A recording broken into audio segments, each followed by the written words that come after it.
Playing the victim. This is one of mankind's favorite pastimes. It allows man to engage in righteous complaining while assuming no responsibility. Through beliefs, attitudes, and actions, man projects various causes, but when effects and conditions that man dislikes return back to man, he rejects the reflection, denying that he had any hand in it. Instead, he makes himself feel better by playing the role of a victim. This sets up the parameters of a battlefield. Once man goes into battle against the reflections he himself is projecting, long, protracted warfare begins, and possibly never ends until death. There is nothing so futile as a man who fights his own shadow. Nothing so ignorant as a man who calls an echo the enemy. And it's a losing battle, to be sure. Like the man who makes a splash in the water and gets angry when the waves come back and hit him. So, in anger, he makes even more splashes, causing even more waves to return to him. More and more anger, more and more splashes, and more returning waves. Ever and ever increasing as the thrashing, crashing, and struggling increases, until finally comes the wave that overtakes and drowns him. All the man had to do was just stop and become aware of the circumstances with a little bit of outside perspective. Then he would have clearly seen that he was the source of all his problems. It is very difficult to achieve stillness from this perspective, but all the while during this process, if one's person is getting hit by waves, but they are of the outside perspective, there can be no suffering or victimization, for it is not awareness that suffers. It is only the inside-out perspective of a person that is subject to suffering and victimization. Not all of the time, but most of the time, the cause of a person's victimization is glaringly obvious, at least to a third party. The victim himself is apparently in denial, or just plain too deluded to make the connection. We all know these scenarios. These people really have no right to play a victim because they are blatantly bringing it upon themselves. But what about people who become victims where the cause is not apparent? Often the seeds of victimization lie in our subconscious. Lots of people have victim mentalities and they're not even aware of it. Fear, paranoia, pessimism, cynicism, negativity, lust, self-pity, pride, anger, ungratefulness, righteousness, and putting emphasis on what's wrong with the world all act as magnets for victimization. These things cost energy, and when we spend energy on these things, it weakens us. And just like in the animal kingdom, a predator can always sense a weakness. If one doesn't want to become a victim, they must purge themselves of the victim state. This means raising awareness, not wasting energy in indulgences, and assuming full responsibility. For not only are we responsible for our own condition, we are responsible for everything. You don't have to take responsibility. You already are responsible. Stop putting the responsibility in the hands of science or religion. You are the author of this story. An author might create a rich, detailed description within the story that gives an explanation of how the world in the story exists, but this doesn't change the fact that the whole story came from the imagination. If you assume responsibility, you cannot be a victim. People desperately want to avoid this, and they rely on a lot of convenient circumstances to remain victims. We don't know where we came from before birth. We don't remember asking to be here, and are born onto the world from circumstances that are out of our control. So we feel justified in our helplessness and go through life like a leaf in the wind. It doesn't have to be this way. If it is this way, we are victimizing ourselves truly. Honestly, we never have to be victims, ever, under any circumstances. So besides what's been mentioned so far, what else can we do to purge the victim state? Stop caring about what other people think. Stop taking things personally. And stop taking yourself so seriously. Stop caring about what other people think. This doesn't mean to act out, be rude, be reckless, or to be cold or ruthless, but rather to drop being self-conscious. We should always be respectful towards all life forms, but one need not be constantly worried about their so-called image to accomplish this.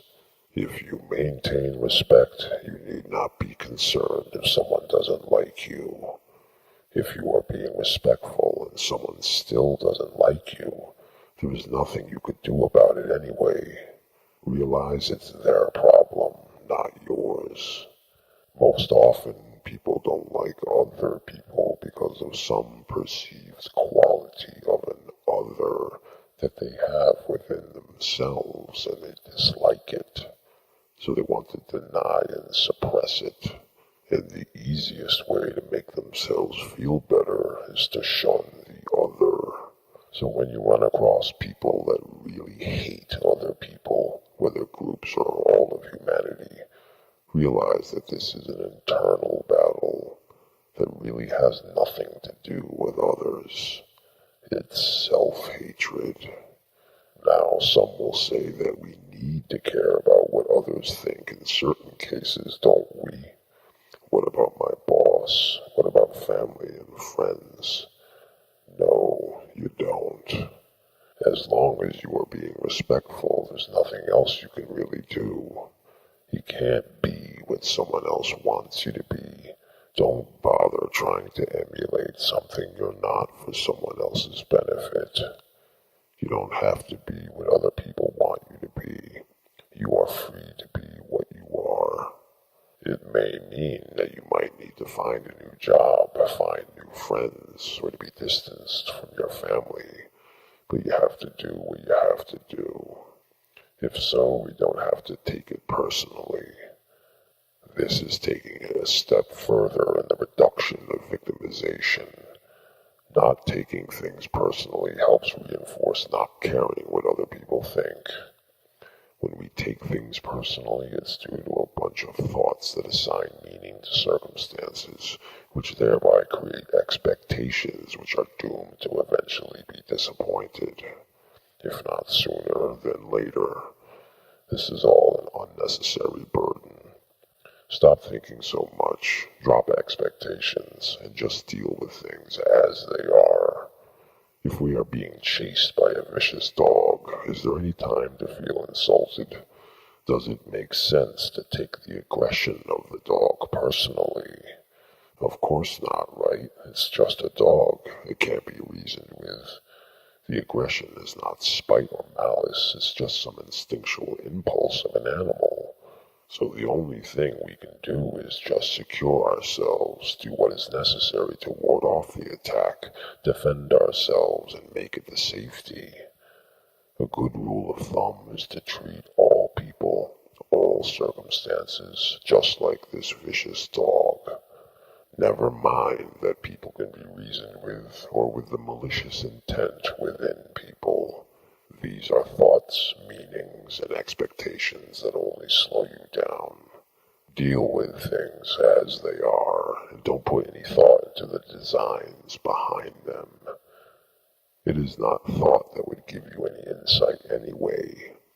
person should not be treated any differently than an attacking animal, a tornado, or a fever. Navigate all people in all circumstances the same way. Don't take anything personally. And if so, then we don't have to take ourselves so seriously. This is taking it yet another step further in the reduction of victimization. Not taking ourselves seriously helps reinforce not taking things personally. Taking the self seriously translates into arrogance, grandiose self-importance, and an overinflated ego. When the ego has ballooned up to such proportions, anyone with a pin can puncture it. If you have buttons that can be pushed, people are going to push them. If you find this unpleasant, then deflate your ego and remove your buttons, because it's a battle you can't win. The more and more upset you get, the more and more your buttons will be pushed. It is not about hiding a reaction, because your reactions can be sensed even if they are not expressed. So instead of expressing or repressing, simply remove your reaction. And this can be done when we don't take ourselves so seriously. A button cannot be pushed if it does not exist, and no one can pop a deflated ego, just as a lamp cannot be plugged in without an outlet. Who can make fun of a man who makes fun of himself? Who can shake a man who is unshakable? A man without arrogance, self-importance, or a big ego cannot be insulted. So if we don't care what other people think, don't take things personally, and don't take ourselves seriously, there is nothing in life we cannot navigate. In fact, we navigate it a whole lot better than we did when we cared what people thought, took things personally, and took ourselves seriously. Ultimately, you are not a victim, so stop playing one. If there is anyone that could ever qualify as a victim, it would be children. A child is innocent and cannot take responsibility yet. And speculation about a child's karma due to past lives is basically meaningless. There is absolutely nothing anyone can do about a past life.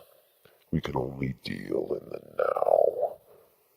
So only a child could be considered innocent and prone to victimization. But even still, we should not treat them as victims, nor foster within them a victim mentality. Because they are children, extra care, attention, coddling, and babying is still appropriate. But the second they hit puberty, they are on their own. And finally, let's talk a little about a touchy aspect of victimization: victims of crime. Let's dissect crime and take another perspective on it, so that although we may be recipients of crime, we will not necessarily be victims of crime. Surely most of us have been the recipients of a crime at some time or another, of some type or another. I myself once lived in a big city for over 25 years. In that time, I was mugged 3 times and had a couple of apartments burglarized. But never once did I feel like a victim, even with a gun in my face.